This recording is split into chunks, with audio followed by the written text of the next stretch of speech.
If you want to keep the sides of your truck clean without needing to invest in big gaudy mud flaps, grab this set of No-Drill DigitalFit Mudflaps from our friends over at WeatherTech. They're made from a durable resin material and come with stainless steel hardware that will allow them to handle just about any climate or application. Starting up front, turn the wheel and remove the lower plastic rivet in the body.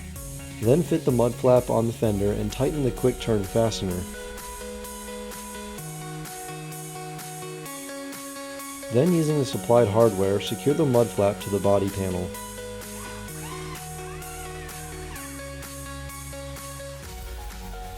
Back in the rear, pull out the plastic rivet and unscrew the lower bolt in the stock fender flare.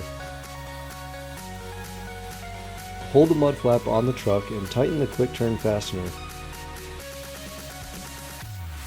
Install the supplied bolts with the included hardware through the upper and lower bolt holes in the mud flap to finish the install.